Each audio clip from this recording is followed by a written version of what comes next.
Assalamualaikum warahmatullahi wabarakatuh. Halo teman-teman, selamat datang di Wise Film.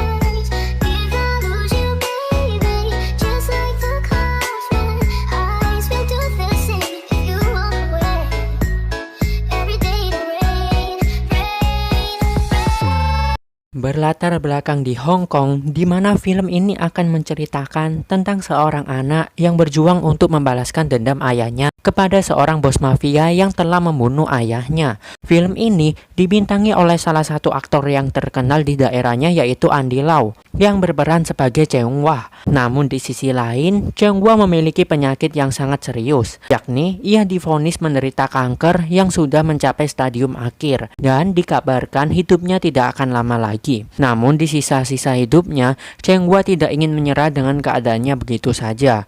Justru ia memanfaatkan waktu tersebut untuk memaksimalkan balas dendamnya. Tapi sebelum kita masuk ke alur ceritanya, saya ingatkan kembali bagi saudara-saudara muslim yang belum melaksanakan sholat untuk segera melaksanakan sholat, karena kita tidak tahu kapan ajal itu datang.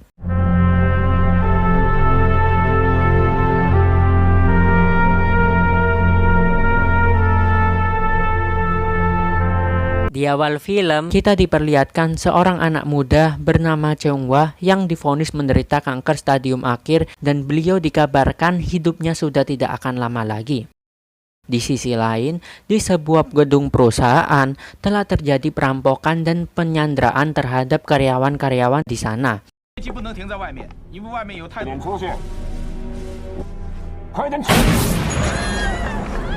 Sesaat kemudian, datanglah Pak Hu, yakni seorang inspektur polisi yang bertugas sebagai negosiator dengan pelaku. Biasanya, beliau bertugas untuk membujuk, mengulur waktu, dan mengalihkan perhatian pelaku agar tidak melukai para sandera.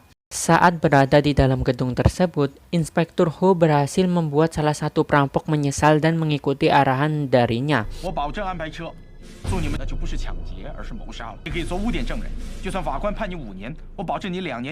Tapi tiba-tiba di dalam keramaian tersebut, datanglah seorang yang langsung menembak kedua perampok tersebut hingga mereka tewas seketika.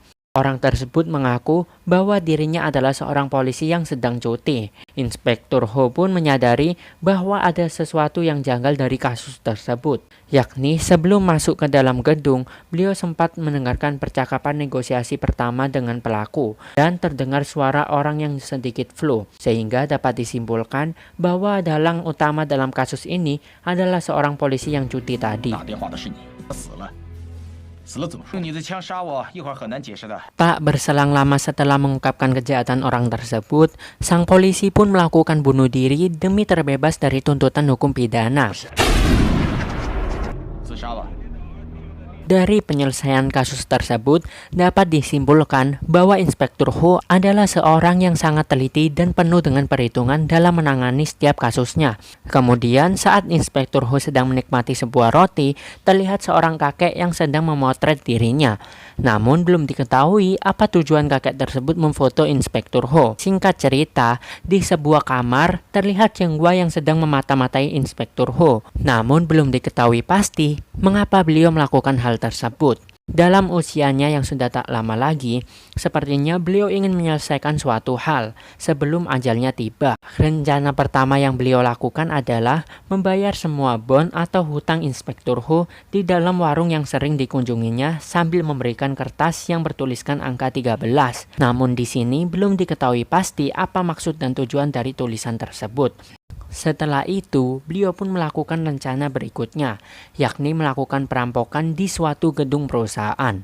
Di dalam perusahaan tersebut, beliau mengancam para pegawai yang bekerja di sana dengan sebuah pistol dan menyuruh mereka semua untuk pergi. Kemudian setelah dirasa aman, beliau menyuruh salah satu sandera, yakni manajer dari perusahaan tersebut, untuk mengunci ruangan dan membuka berangkas perusahaan.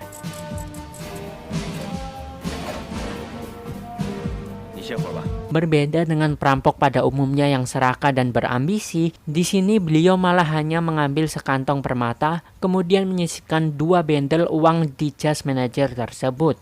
Tak lama dari itu, datanglah Inspektur Hu yang akan menangani kasus tersebut dan seperti biasa, beliau bertugas untuk menjadi negosiator bagi pelaku kejahatan. Di sini, Inspektur Hu berusaha menawarkan dan memberikan apapun yang beliau minta, seperti mobil, rumah, atau pesawat, asalkan Sandra harus dibebaskan. Namun yang menarik adalah, beliau mengatakan, aku sama sekali tidak butuh dengan semua itu. Aku hanya ingin bermain bersamamu selama 72 jam atau setara dengan 3 hari. Tapi tiba-tiba, beliau pun melepaskan tembakan ke arah Sandra yang membuat Inspektur Hu kaget karena rencana negosiatornya gagal. Saat mulai terkepung dan sudah terpojok, lagi-lagi beliau dengan sangat tenang dan cerdas mengancam anggota kepolisian dengan cara akan meledakkan sebuah bom yang ada di dalam gedung tersebut.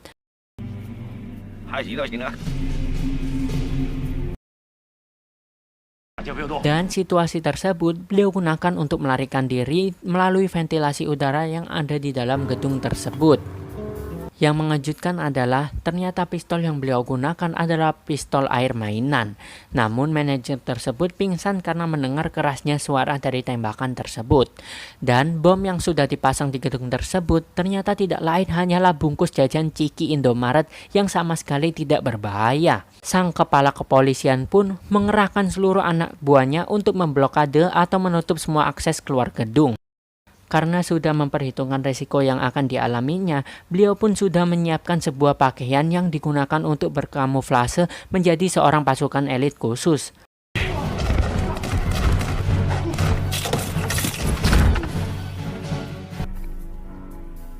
Dengan begitu, beliau pun dengan sangat mudah keluar dari gedung perusahaan tersebut.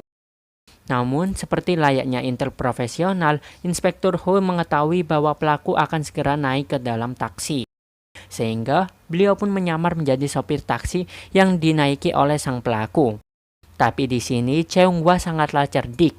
Ia pun mengatakan, jika engkau bisa membawaku ke kantor polisi, maka engkau menang. Dan beliau pun mengancam akan menembak orang di sekitar sana dengan mata tertutup. Yang membuat Inspektur Hu menghentikan mobilnya, kemudian beliau pun kabur dengan sangat mudah. Di sisi lain, sang manajer yang sudah mendapatkan 2 bendel uang pun berusaha untuk menutup-nutupi identitas pelaku saat diinterogasi. Hal tersebut ia lakukan agar uang yang ia bawa tidak diselidiki dan menjadi kecurigaan oleh pihak kepolisian. Adegan berganti di mana Cheung-hwa sedang menaiki sebuah bis mini. Namun sesaat kemudian terlihat beberapa aparat keamanan sedang melakukan razia pada kendaraan yang lewat. Dengan sikap kalem dan kerennya, beliau pun langsung pindah tempat duduk di samping seorang gadis cantik. Karena tahu beliau sedang membawa pistol, gadis tersebut pun hanya bisa pasrah dan ketakutan ketika dirinya dipeluk dan ditekati oleh beliau. Dan hal tersebut pun berhasil untuk mengelabui razia polisi di sana.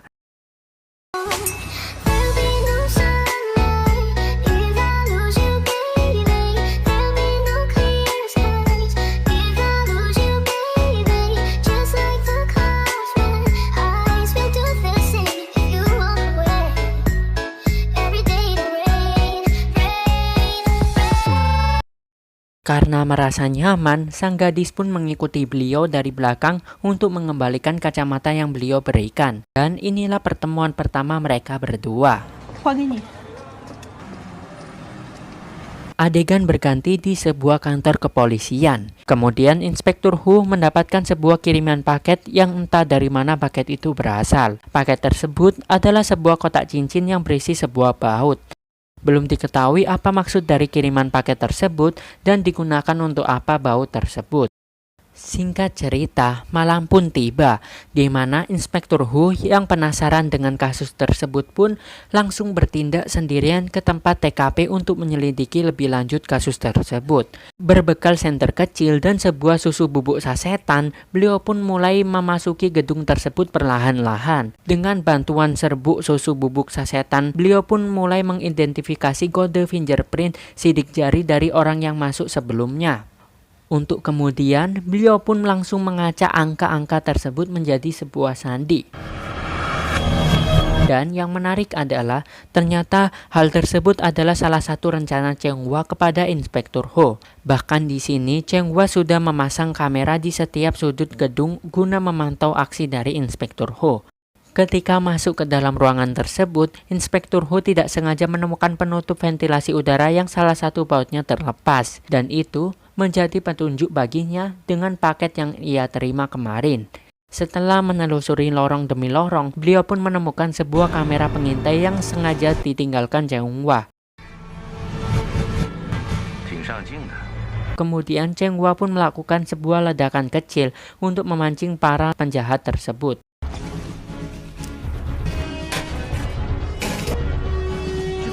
Ternyata di gedung tersebut nantinya si bos besar mafia akan melakukan transaksi permata secara ilegal. Namun apesnya, ketika beliau baru saja aman dari kejaran para penjahat tersebut, tiba-tiba ponsel yang dikantonginya itu berdering yang membuat beliau ketahuan dan dikejar lagi oleh para penjahat.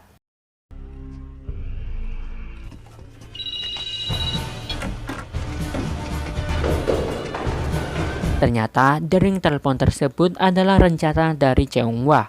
Cheng Hua pun memberikan instruksi agar Inspektur Ho bisa lolos dari para penjahat tersebut. Karena terdesak oleh 3 orang yang sudah membawa senjata, beliau pun terpaksa mengikuti instruksi dari Cheng Hua. Namun yang terjadi selanjutnya adalah di luar dugaan. Ketika beliau melewati sebuah tangga darurat yang pintunya terkunci otomatis saat pukul 10:30 malam, beliau pun kehabisan waktu dan membuat alarm pintu tersebut berbunyi sangat keras sehingga memancing para penjahat untuk mendatanginya.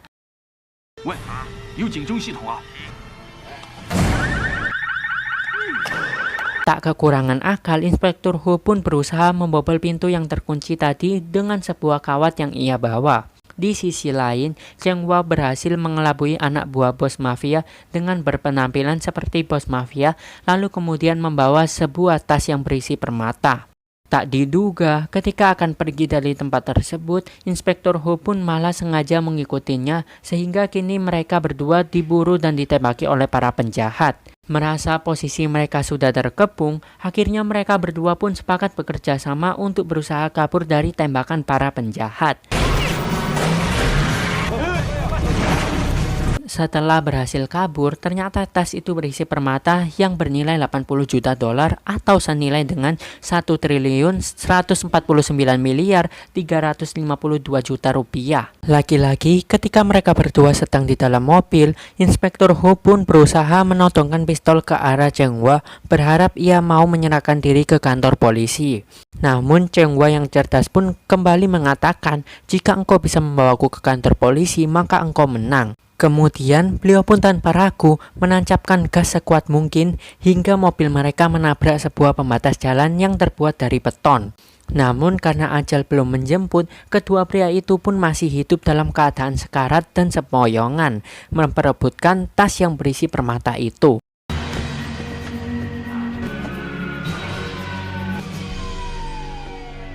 Singkat cerita, saat Inspektur Ho sudah siuman di sebuah rumah sakit, tiba-tiba datanglah sang kepala kepolisian yang datang untuk menjenguk Inspektur Ho. Namun anehnya, sang kepala kepolisian pun tidak marah kepada beliau disebabkan gagal menangkap penjahat pada misinya. Karena di TKP terdapat obat milik Cheng Hua yang jatuh di mobil saat kecelakaan. Beliau pun mengira bahwa Inspektur Ho lah yang divonis menderita kanker stadium akhir. Sehingga beliau pun menyesal dan ibah karena selama ini telah memaksa Inspektur Ho untuk selalu bekerja keras dan sempurna. Tak berselang lama dari itu, datanglah mata-mata gadis yang memberikan beliau informasi bahwa ternyata ayah Cheng Hua telah dibunuh tanggal 13 Oktober tahun lalu, yang mana besok merupakan tepat 1 tahun dari tanggal meninggalnya sang ayah tercinta. Sehingga seperti apa yang kita lihat di awal, Cheng Hua memberikan kertas yang bertuliskan angka 13 agar kepolisian mau mengusut tuntas masalah pembunuhan ayahnya yang sudah lama dilalaikan dan dilupakan oleh pihak berwajib. Untuk itu, Cheng Hua pun berusaha untuk membalaskan semua perbuatan para penjahat di masa lalu yang telah membunuh ayahnya dengan memanfaatkan Inspektur Ho sebagai alat untuk terjun langsung ke lapangan. Kemudian, Cheng Hua pun berusaha bernegosiasi dengan bos mafia untuk menukar permata senilai 20 juta. Di sini Cheng Hua sudah memiliki rencana untuk menjebak para penjahat tersebut. Di sebuah warung, mereka pun bertemu kembali dengan kesepakatan tanggal yang sudah mereka rencanakan, yakni tanggal 13. Namun di sana, Inspektur Ho dapat berkomunikasi dengan Cheng Hua karena sudah mengetahui rencananya dan siap untuk membantu mengungkap kasus yang pernah dilupakan oleh kepolisian. Bahkan mereka pun dapat bicara dengan akrab dan berbagi senyuman layaknya sahabat yang sudah lama tidak bertemu. Singkat cerita, malam pun tiba. Ketika beliau sedang menaiki minibus, takdir pun mempertemukan mereka berdua kembali. Layaknya Romeo dan Juliet yang sudah lama berpisah, tanpa berpikir panjang, si gadis pun langsung paham apa yang harus ia lakukan. Sebab polisi sedang melakukan razia keliling untuk mencari pelaku kriminal yang sangat diburu. Layaknya sang kekasih, gadis cantik tersebut pun langsung menggandeng dan bersandar nyaman di pundak beliau.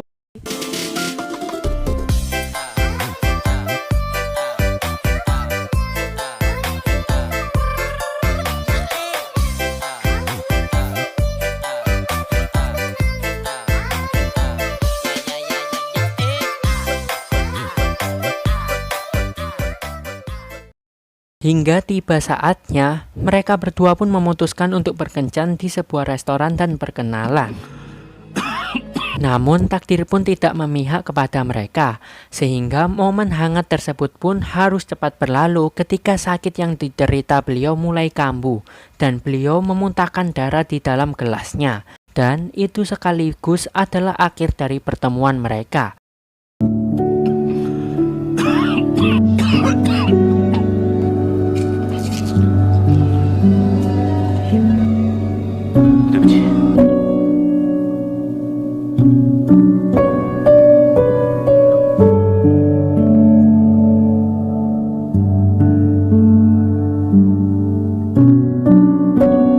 Cerita, hari pertemuan antara bos mafia dan Cheng Hua pun tiba. Mereka pun bertemu di sebuah tempat wahana permainan bowling. Di tempat tersebut, terlihat para intel serta pasukan polisi sedang menyamar sebagai pengunjung. Sedangkan bos mafia dan anak buahnya menunggu agar transaksi berjalan lancar tanpa hambatan apapun. Di sini mereka berdua pun menyamar sebagai sepasang kekasih yang akan melakukan transaksi. Namun ketika Cheng Hua diantarkan untuk mengambil uangnya di sebuah tempat penyimpanan uang, beliau pun langsung melumpuhkan para penjahat dan mengambil uangnya. Kemudian saat sedang melakukan transaksi, datanglah Cheng Hua sebagai pria yang seolah-olah membawa berlian yang aslinya untuk menjebak penjahat. Sehingga nanti pihak kepolisian punya bukti menangkap mereka atas tuduhan pencurian dan penggelapan permata secara ilegal. Setelah permata itu diambil oleh bos mafia, para polisi di sana pun langsung menyergap mereka semua untuk ditangkap dan dituntut atas kasus pidana penggelapan berlian serta kasus pembunuhan ayah Cheng Hua.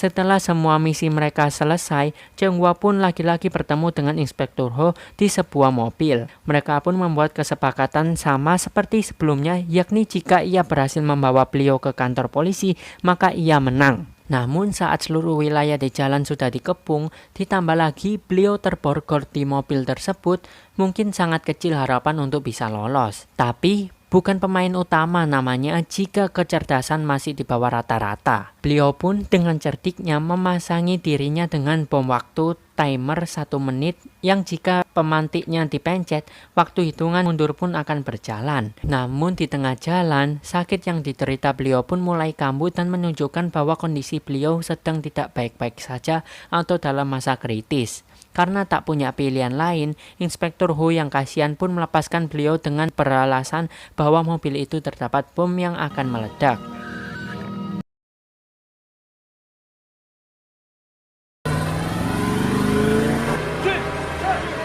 Di sebuah kedai warung juga terlihat berita di koran yang menunjukkan bahwa ada seorang yang tidak dikenal menyumbangkan uang senilai 30 juta dolar untuk yayasan penderita kanker. Dan itu sudah pasti Cheng Hua yang melakukannya sebagai pemberi harapan hidup pada penderita kanker seperti apa yang dialaminya.